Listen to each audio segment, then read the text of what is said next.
All right, yo, this is the Flight Podcast. You know, I don't want to date ourselves, but it's April Fool's Day. April Fools, let's go. Yeah, it's crazy because we used to do that a lot. You know, for some reason, I even used to get caught by surprise by April Fool's Day.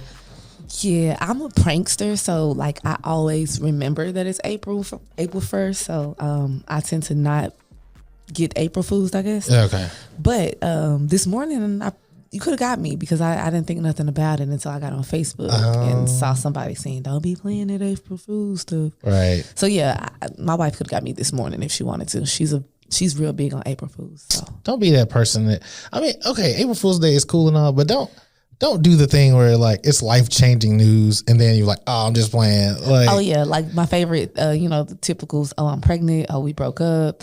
I just got this big house. Or yeah, I mean that's okay. I just got a big house and be all right, but like, I'm pregnant. Like, come on. Don't fake pregnancy. Come on, man. or breakups. I mean, it's like, come on, man. Why you doing that? Putting us through this roller coaster of emotions with you. It's terrible. But yeah, it's a great day today. We just want to come to y'all real quick with a few good topics. One of them, for sure, I know it's a hot topic, would be the TikTok ban, or so to speak, TikTok ban. This wasn't even on the record, but there's supposed to be some news about the American dollar. Oh yeah. Oh, that's a good one. I'm cool with talking about that today. Yeah. Because that is a very heavy topic right now. Everybody's talking about the value of the American dollar and how countries are banding together to pretty much dismantle our buck, which is making it very weak from an economic standpoint. Yeah. And I think that is something very valuable to talk about. Right. I don't think people understand what that means. And so most people, when they hear it, they're like, I don't care. But at the same time, you kind of should care. Probably should care. Yeah. And also, and we may get to it, we may not, but the differences between how easy or difficult it is for Black businesses to get loans versus any other race, and then how liberal America is, or the system is, to give us debt. Right. Like car loans, home loans, mortgages, and stuff like that. Student loans. But then when it comes time to empower us by giving us a business loan, there's a lot of hoops and hurdles that we have to go through. Yeah, and please understand that is systematic, right? This is not, a coincidence that we can't get certain things like you said, business loans and things like that, but they'll be quick to give you a loan like for college, or right. a car loan with a crazy interest rate. Those are things that they are quick to give. Yeah. And I feel like that happens because they know that most people will default on those. And so now you have all of this debt right. on a group of people, which is not a good feeling for the people that it's impacting. Right. So, I mean, what do you want to start off with? I mean, we have the American dollar is a hot topic, and the TikTok ban is a pretty hot topic. So I think we should start with TikTok, because TikTok is a big deal, especially in America.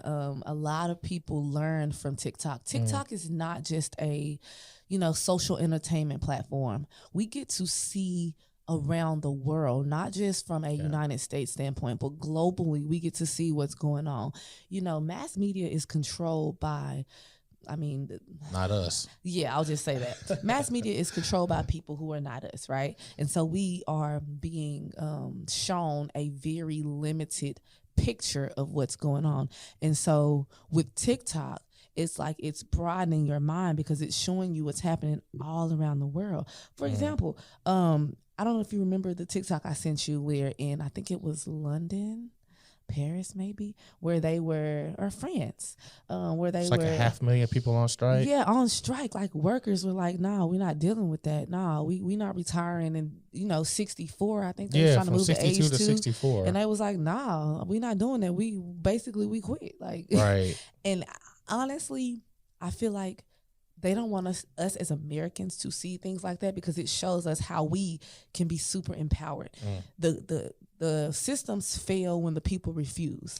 Yeah. And so that's how the Haiti Revolution happened. People just refused. You can't the law cannot control us all unless we allow them to control us. And the only way they can do that is if we continue to operate within their systems. Right. And so we're watching people around the world dismantle these systems, and they're able to make things happen. And so it's like, okay, well, how can we limit what they can see? Because TikTok is doing too much. Right. TikTok is putting people together. TikTok is bringing awareness. TikTok is very informative. It's giving people that collective conscious mindset. Right. They may rise against us. Let's shut it down. Right. And we're just looking at this through our phones. You know, it's crazy because I try to imagine it like this. Imagine like one TV in a crowd of like 100,000 people. Right. Mhm. So you got the people like right at the front at the TV. They can see everything and they can see it clearly. Right. And then you got people kind of like 3 or 4 rows back. They're kind of jumping, trying to see what they can see. And then they can't hardly see anything.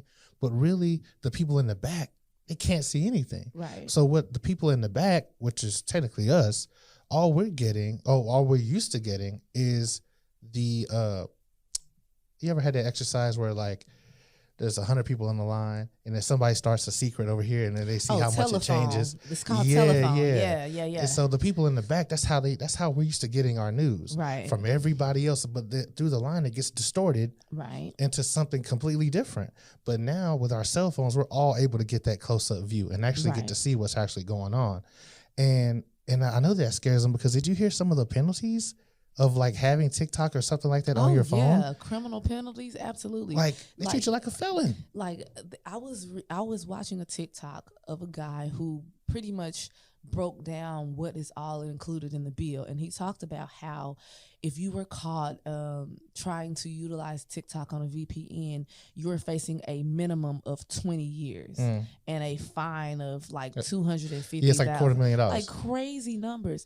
And it's like, in my opinion, these are scare tactics, right? Of course. These bills can be stopped if we, the people, make a move. But if we don't know that they're writing things like this, and it just, slowly moves this through Congress and gets all the approvals it needs, it then becomes a law. Right. But if we know that we have an issue with some of the things that align within this bill, like privacy laws and things like that, then we have a voice. Now we can go and call our government officials. Now we can go protest. Now we can do things to interfere with what they're trying to do right under our noses. Right. I mean, a lot of people are not going to read the bill. They know this. So I'm grateful for people on TikTok that will go through, read the bill as a citizen, not as a lawmaker, right? Not as a politician, but as a citizen, read the bill, understand the bill, and then come on a video and break it down so that a person who does not understand a lot of political jargon that they use in these bills can just say straight up, hey, they are infringing on your freedom of speech rights. Right. Hey, they are infringing on your privacy laws and protection laws. There was a clause or a paragraph in the bill that talked about how they would be able to pretty much tap into any source of Wi-Fi, right? Like if you have your phone on Wi-Fi, your TV, your computers, your cameras, the federal government would be able to tap into your stuff and see what you're doing. Right. And you don't have a say-so. And this would be appointed by the president. The president would choose a person. That person would then create a group of people. Those people would meet on a regular basis and would not have to tell you anything that they talked about in these meetings. That blindsides you as the citizen, right? You have rights as a citizen, right? Right. But when they're infringing on your rights and you don't know it, it's easy to have all kind of things in place to prevent you from knowing what's really going on right in your face. We walk around with these things all the time, right? We walk around with phones all the time. We walk around with, we got cameras in our houses and cameras outside our front doors, and we got computers in our houses. These bills are basically giving them the freedom to just dig in your business. They can go through your emails and all of that. I mean, we don't even realize how much access that we give the government when we don't speak out about certain things, when we just allow things to happen. And my least favorite phrase to hear is, well, that's just the way it is. Yeah. But it doesn't have to be. It don't have to be. And that's what they don't want you to understand. You have a right to fight back. You have a right to say, no, we're not doing that. I don't like that. That infringes with my freedom of speech. That infringes with all of these rights that we have as U.S. citizens. No, that is not okay. Right. I mean, straight up. I mean, even though, like, I remember there's a case where I won't say her name. There's a host from ESPN, and then she was talking freely to some agent or something like that about another employee that worked at ESPN, which just happened to be a different race than this other person. And so I think she was either on live or on some sort of maybe platform or something, but she didn't even know she was still being listened to. Right. Okay, she's having this free conversation, a private conversation, and somehow that information made it back to ESPN and pretty much got her fired or her replaced based on her free speech. And so if this happens to someone who's not even paying attention, and it's still against the law, by the way. Right. I don't know where her lawyer went wrong, but it's still against the law. Of course, I mean, I think because ESPN was made very visible, upon this conversation. But think of you actually giving away your rights. And I think that, you're right. They're real sneaky about it, because I remember seeing something about Jim Crow laws being brought back to be effective in Mississippi. Absolutely. Yeah. That's a thing. They have passed a law that gives black people, well, let me say it like this. They passed a law that allows there to be two separate courts. Mm-hmm. Courts for blacks and a courts for non-blacks. We're just going to say whites, because let's just be real. It is what it is. And this was approved, right? So it's happening. It is what it is. You're now bringing back separation. Now here, I look at things slightly different. Separation may not always be bad, but when you don't have a say-so within the black system, as a black person, you don't have a say-so as to who's appointed in your separate but supposedly equal system. Mm-hmm. Now it makes it appear as though this system was designed to make sure that you don't get the justice that you deserve. Right. Whereas they have this other system that is designed for the people that don't look like us. And so that system is going to be a little more fair than your system. And it's like, well, I don't want to be in the same system with these black people, because these black people, they be getting done wrong. So we want our own separate but equal system that allows our people to be prosecuted the way we see fit and them to be prosecuted the way they see fit. But it's not like black people are getting to appoint these people into place. It's still being done by the government. Right. So you're still dealing with racism. Right. It's 2023, guys. It's not the 1800s, the 1900s. It's 2023.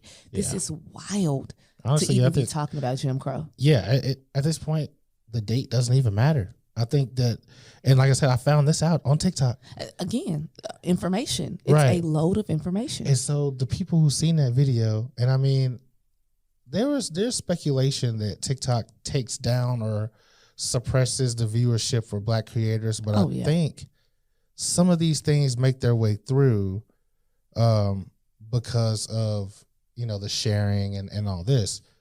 I often see black people not sharing these types of things because they think it's a lie, or they think it's not worth talking about, or they think it's just, it ain't got nothing to do with me. It actually does. It really does. So if you go through Mississippi and you're figuring out, look, I've been through Mississippi a few times. Some parts of Mississippi still look like they're in the 1950s. I mean, wasn't there a couple of years ago a city that they found in Mississippi that was still doing slavery, like not that long ago? Oh no, I didn't know about that. Yeah, it doesn't surprise me. Yeah, I mean, you ever seen the movie Antebellum? No, man. Antebellum was a movie that had Janelle Monáe in it, and in the movie, basically, it was modern day people that had cell phones and stuff like that who had captured black people, and on the weekends they played slavery. So they would dress up in their old colonial clothes, and they would have slaves, like real black people out there acting as their slaves. Now, granted, these black people did not sign up for this, but these white people did. They were choosing to do this, and they were kidnapping black people, and they were making them their slaves. That was literally the premises of the movie. Wow. And there was a point in the movie where one of the slave owners' cell phone rang to let you know this is not from back in the day. This is from right now. And they playing this stuff. And so you got these black people, they're trying to figure out how to get up out of this, because just yesterday they were at work. You know what I mean? Just yesterday, they were at home with their family living in modern America. But today we wake up and we're enslaved. That's crazy. That kind of stuff happens. Yeah. That stuff still happens. I'm conflicted. Honestly, it's just because all of the work that, Black people from the past did and everything they had to endure, you don't want to think that it went to waste. Right. But, things change so rapidly that, you have depictions like this. And like I said, I'm conflicted because of the way movies profit off of this. Right. Yes. Because we go watch it. And then on the other side, it's showing other races that this is not, it's not okay, but it's okay. This is still something that we can do. Right. Yeah. I feel what you're saying with that because I have these same feelings. Like, I'm one of those people, I don't like to watch like slavery movies. I don't like to watch stuff like that. I don't like to watch Black trauma. But there's some movies like Get Out, even movies like Antebellum that shows you the blatant racism right in your face. It's like people say certain things or they do certain things, and from a surface level, it don't seem racist. But when you start really thinking about it, it's like, wait a minute, that was actually kind of racist. Right. And I think with the whole Antebellum movie, it's more so showing you like, yeah, it's they're putting it out for entertainment, but it really ain't entertainment. It's more so informative. It's showing you, hey, this kind of stuff still goes on, and people pretend like this stuff ain't real. People pretend like this stuff ain't still happening. Right. I can't remember what state it was, but it was probably about 2 years ago. There was some state where they found out that they had a plantation and they had Black people and Hispanics still slaved out there, and they didn't have no idea what year it was. They had no idea how long they had been on the plantation. Any of that. They didn't even know they were free. They were born in the 70s and the 80s, and they were born to people who were still enslaved, and those people had no idea they were free. Kind of like the people in Texas that didn't find out they were free until Juneteenth, which is why we as Black people celebrate Juneteenth, because supposedly the last of the last, which was the people in Texas, found out that they were actually free. But with this story I just told you about from the 70s and the 80s we just found out about them still having slaves a couple of years ago, they had no idea that they've been free for years. They have no access to the outside world. They don't know nothing about a cell phone or, TVs or cameras going like, they don't know nothing about that stuff because they still live in a time. That's how you know time not real. They still live in a time where this appears as though it's true reality. Right. That is crazy. Things that still get passed on like that. And like I said, any source of information can be used in a good way or a bad way. Right. And I mean, it depends on your level or your growth as a person to use the information how you want to use it. So, TikTok is both ways. Instagram and Facebook are both ways. Information is just information. You do what you do with it. But like sundown towns, there's like saw a video of people on TikTok. They had a screenshot of a sign that says Vador, Texas. I guess that's the name of the place, Vador, Texas. And then they're just like, I ain't stopping for gas here, or something like that. Like they don't care if they ran out of gas. They're not stopping. They're not getting out the car. And like I said, I'm conflicted because in one way you're informing people that this is not a great place. But on the other hand, I feel like that's given this place some power. Absolutely. I have those same feelings, but at the same time, it's a safety thing because I have these talks with my wife a lot, and we talk about stuff like this, and we're like, listen, if I find out that I'm in a town that don't like people that look like me, I'm not coming in that town not prepared. So did you watch Lovecraft Country? I watched some of it. Yeah. Okay. Yeah. So, the uncle, I can't even remember the characters' names, but the uncle, he used to make these guides that kind of told people, what cities to go to, what areas to go to. If we had, and they still have things like that. Of course. If we look at those guides and we know we're driving through certain parts of the world and they have these sundown towns, I'm not going in this town without my gun. I'm just going to be straight up. I am a citizen, right? I have rights here to bear arms. And if you try me, I'm going to shoot you. Right. And that's just what that is. But that's how I look at things. Yeah. Everybody don't think like that. Not to say that I'm telling people to go out here, and go to these cities and shoot folks up. That is not what I'm saying. But what I'm saying is I'm not going to go somewhere where I know it's known for racism and not be prepared.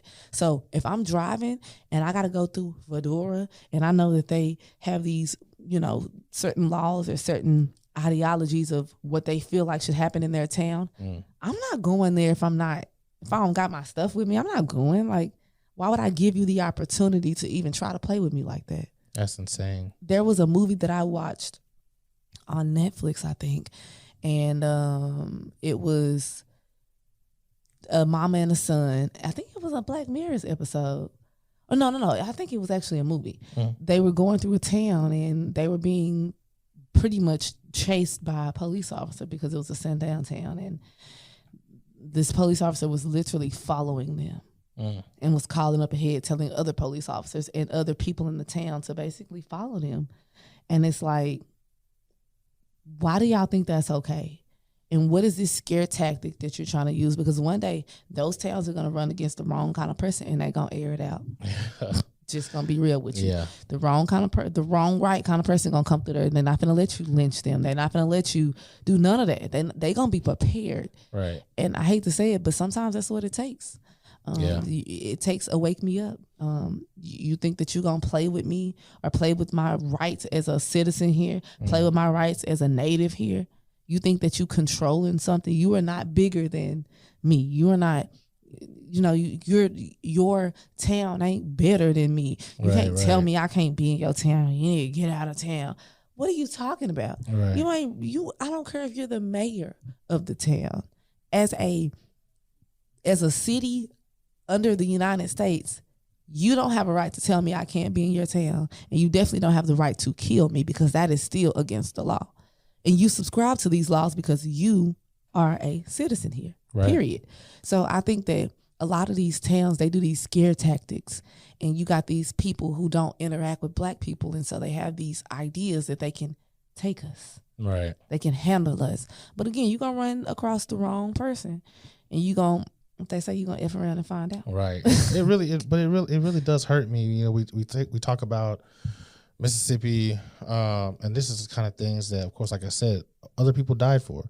Right. I mean, you got Martin and Malcolm, right? And so we're on both sides saying that we don't want this. We don't want to be you all's enemies. Like, it takes so much energy, to have to watch your back because you don't know if you're going to make it home or whatever. But there's so many things happening behind closed doors and so many decisions being made without everyone present. And I mean, I don't know. I mean, that's one thing that kind of weirds me out about the census, because they have everybody's address, they have everybody's race, they have everything. Okay. So I feel like, and if I come up missing, y'all, this is probably why. I feel like once they get that data, it's easy to send mail to a certain place that says, hey, we're meeting about this. Oh, yeah. And not send mail to the other places. Yeah, it's selective mailing. That's really a thing. When you go to certain types of towns, I won't name some of them, but there are certain types of towns where they still hold rallies, KKK rallies, and they are still protected by a branch of government. You call it the police force. They get protection. They have police officers outside of their rallies, not to do anything against them, but more so to protect them from people that look like you and I, who may come up here on some what y'all got going on, deal. Right. And from my eyes, as a tax-paying citizen, what the hell are you doing? What are you doing? As a tax-paying citizen, what are you doing, police officer, protecting people who are literally looking to harm people that look like me? Yeah. Your job is to protect and serve. Who are you protecting and serving? Because it sounds like you may be a member of the KKK yourself. You may be a member of the Proud Boys yourself, or any other white supremacist or nationalist group. Yep. Now, people love to use, Black Lives Matter. Listen, let's just be real. Y'all love to say all lives matter, but you don't even believe in the Black lives. So all lives do not matter. And that's why we say things like our lives won't matter until Black lives matter, because Black lives will be a part of the all. If you're excluding anything from the all, it is not all lives. It's just that life. And the only reason we say things like Black Lives Matter is because it truly does not matter to y'all. Our lives don't matter to y'all, but you want your life to matter to us. That's not how it works. It's a collective thing. So either all lives matter or no lives matter, period.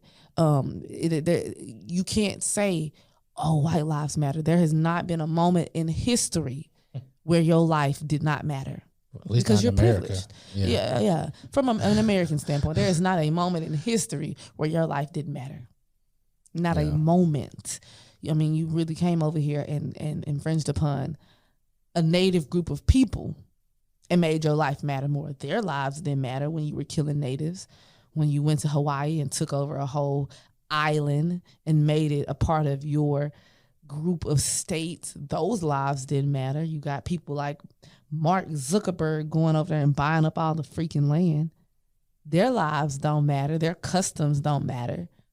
So you can't tell me all lives matter when my Black life don't matter. You can't tell me all lives matter when other races that don't look like you, their lives don't matter. So no, you miss me with that. Go get my book and educate yourself. Focus to Wake Up. There's a whole lot of education up in this. It's on Amazon. Yeah. Go get that. Focus to Wake Up. I had to say that again in case y'all didn't hear it. I mean, honestly, there's so much information. And I mean, we talked about TikTok. And you'll probably even see this on TikTok. Facts. But, Facts. you know, man, I joke about this often. I mean, especially recently, Black people just need to get away. Like, and it's crazy because I went to a place, it's Alabama, Evergreen, Alabama, right? So I'm sure unless you're from Evergreen or got some family in Evergreen, you've never heard of Evergreen, Alabama, because I have never have. And I used to drive trucks. I've never heard of Evergreen, Alabama. So I went there. It was for my motorcycle club. We just gathered out there, you know. And I swear to you, it's right off the highway, and there's like no resources. And you can pretty much see that I wouldn't even call it a Black town, but that's one of the places like they don't have a downtown. They have like a town hall kind of center. Yeah. And when you go down there, I wish I would have took pictures, but that place looks like it was stuck in the 50s. I mean, like buildings that are sitting on bricks, like it was bad. And so the bank, I don't know what's in that bank. I'll make some jokes about the bank, but anyway, this place, it looks like it was for sale. You see what I'm saying? And my motorcycle club brothers, all of us are Black, and we met another Black club, and we're sitting there, and, you know, we're barbecuing and we're drinking, and that's fine and all. But then I'm just looking around like, this place is for sale. You know what I mean? Like, it's opportunity here. Right.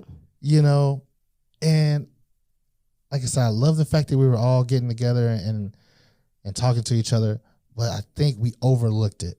I think that the hanging out and the barbecuing really made everybody miss something, because this place needed funding. Okay.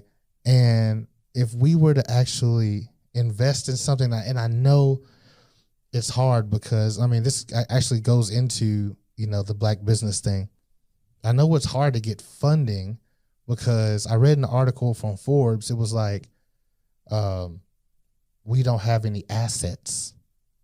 Assets to a bank are attractive, right? Absolutely. Because they want, I just said, they want you to fail. Because that's the thing. That's the trade-off. If you fail, we get all your stuff. Yep. And all we're going to do is, because we printed you out some fake money, we talked about our money. The money's already on fire. Okay. So we handed you some fake money that wasn't even cash. It was digital. Right.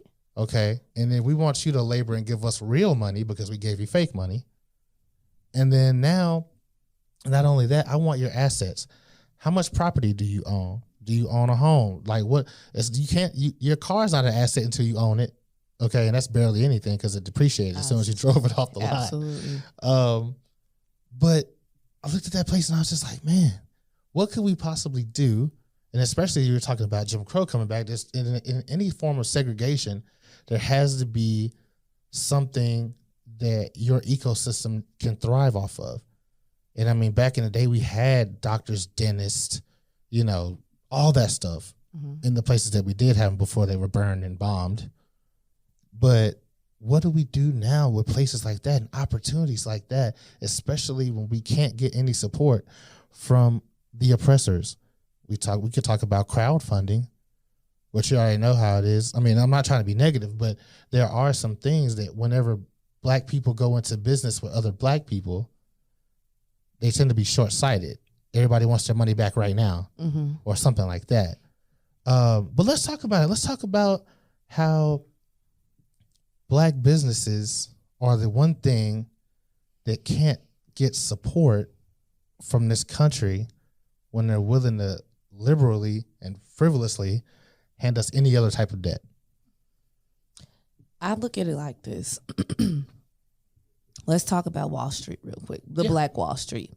Again, if you don't know about it, get my book. There's a chapter in there on Wall Street, the Black Wall Street, which is the Tulsa Massacre, the Greenwood District in Tulsa, Oklahoma, which was a thriving black community full of black businesses, from airports to restaurants to hotels to dining halls to banks to any and everything that you can think of. It existed within this community. This was a couple of $1 million. In today's money, it was like $21 million. It was a huge industry, right? So you have all of these thriving black people doing too good for themselves, too good to the point where they don't need assistance from the government. They don't need assistance from anybody outside of these perimeters. Now, when you're talking about a country that does not want you to progress, why would they give you opportunities? Why would they provide you with things that are going to better you when their whole game is thriving off of your debt, thriving off of your lack? Why would you expect them to help you come up? I don't expect a bank that's not black owned to look out for black people. I don't. Because again, they play within the system. The system was not designed for us or by us. At the end of the day, these are very white-owned places, white-owned entities. And so they look out for their own. Now, to your point of, you know, black people, we look for quick returns. That comes from lack. We don't have much now. I can't give you everything I own because what if I lose it all? Then I'm right back where I started, because most of the people who have nice things, they have to work really hard to get the things that they got. They're not willing to gamble it. Let's just say your business doesn't work out. Let's just say it fails. Now they've lost everything. Now they feel like they're starting from ground zero once again. Now you are to blame for their plight. Now it's your fault. A lot of what I've noticed about black business versus white business, they always figure out a way in white business to band together and figure it out and make it re-happen for themselves. But see, that happens when you have friends in high places, right? If I got a friend who's a millionaire, it ain't nothing for me to ask them like, hey, I got this idea. Let me borrow $2 million. I watched 6 Degrees of Separation last night for the first time in my life. Did not finish the movie because it's super long, but I watched it and I got the gist of it. And in the movie, one of the main characters was talking about a friend of his who loaned him $2 million. I don't know anybody that can loan me $2 million. I don't know 10 people put together that can loan me $2 million. I don't even know 100 people. You know what I mean? And that's what I think about. And it's because these people have created assets for themselves, and they have a huge portfolio, an investment portfolio, so they can afford to do things like that because they're looking at this from a business mindset. Now, a lot of people that look like us, we don't have the business knowledge, but we got the mindset like, I know I can be an entrepreneur, I know I can do this, but I don't have all the knowledge. And I think that's where it falls short in our community, because people don't even understand the beauty of assets, right? We are big on getting liabilities. That's what we love. Huge. We love liabilities. Huge. But we're not creating assets. When you create assets, you're creating things that can continue to make you money. Therefore, you don't have to worry about going broke. You don't have to worry about certain things, right? You got this nice, beautiful house. You got these this real estate properties that you have on your portfolio. You're making money every month from these things. They're bringing you in money all the time. So if somebody come to you and say, "Hey, I need $1 million," and your net worth is 18 million, okay. And if you can show me a plan on how you can turn this million into a couple of million, I'm going to give you that because I'm now creating another asset for myself. I'm trying to get residuals. I don't know about you, but I want that money coming in all the time. But when people don't know that that's an option, when people don't understand that that's an option, they're not going to just give you their money, especially if they worked hard from a labor standpoint to get the stuff that they have. They're looking at this like, because what if you lose it all? Then where am I left? Right.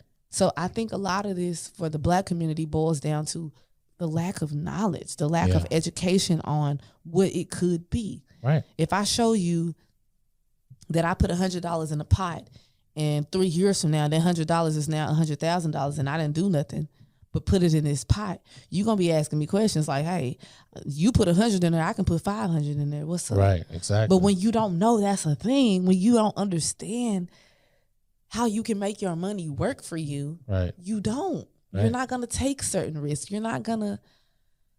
And I get it. I hate it. I hate it so much for our people because we be like this with our money. But just to spend it, just to give it away, though. Right, but I get it. And it's like you want to buy things that you want to buy. You want to buy the cars, and you want to buy the jewelry, and you want to buy the shoes. And this stuff is not paying you. In 10 years, the fucking shoes ain't gonna matter. That jewelry ain't gonna matter. It's not gonna make you any money. And you're gonna think about how you spent $80,000 on things that don't even matter anymore. Right. Not even worth nothing anymore. When you could have took that same money and invested it in something like real estate and could be a millionaire now. Right. You dropped $80,000 and in 5 years you got $2 million. Yeah. But if you don't even know that's a possibility, you ain't doing that. Right. I think a lot of this comes from lack of education. And to your point about you and your friends that went on this trip, they didn't see the opportunity in it because they probably never even thought about things like that. That made me think about a group of Black people who bought some land in Georgia and created a town, like Freeman Town or something like that. Yeah. Put Black banks out there, put Black businesses out there, and they thrive it. But those are people who know that they can. Right. And so they do. That's one of my favorite sayings. She knew that she could, so she did. If you don't know that you can, you won't. How could you? Yeah. And that's why we do Flight. That's why we do this, because we talk about the things that people think are impossible. I used to think a lot of things were impossible based on my circumstances and my limited knowledge on ways to make money. But as I started to learn and dig in and read and find out, I'm like, man, I could have had so much money. I blew it on things that don't matter. I blew it on liabilities, things that do not pay me back. Right. Instead of these assets that can create me money. I could be having money pouring back into my pocket all the time. I could be putting it out and it will be coming back in bulk. But if I don't know that. That's crazy. It's just really, you think about time, and literally time is the only thing we can't get back. And there's the strength in numbers and there's time. Okay. So the strength in numbers you have, what do you call it? What do you call that? Compound interest. Okay. Compound interest is a time concept. Okay, so you look at $100. You spend $100 today on Benihana. Cool, you had a meal. That's actually in and out of you in a day. Okay? Right. All right. And so think about that. You spend $100.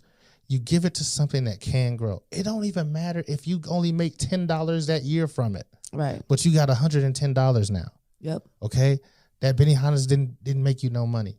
Over time, that $110 can be something special if you keep moving it, keep reinvesting it, because you're going to a regular job, getting paid and making somebody else rich, and your time is gonna be up soon. Yeah. Don't waste your time. That's the idea of wasted time, not doing anything for yourself with the time that you've been given. Yep. So if you're just gonna work for somebody to make them rich, that's cool. If you want to accept that, or you can use your time. It's not even real time; it's passive time. Right. Over here, your money's making money, and you're still over here. But we'll get around to that. I know we got to close up. but it's crazy. Yeah, I want to say one last thing. When we look at money, a lot of people do look at it like, oh, I don't mind spending it because I'm gonna get it right back. That's cool, but when you get it back, invest it so you can get even more back. Right. Just like you do in the church, they tell you, you know, pay your tithes or put offering in the pen, and God gonna give it right back to you. That's the same with investments.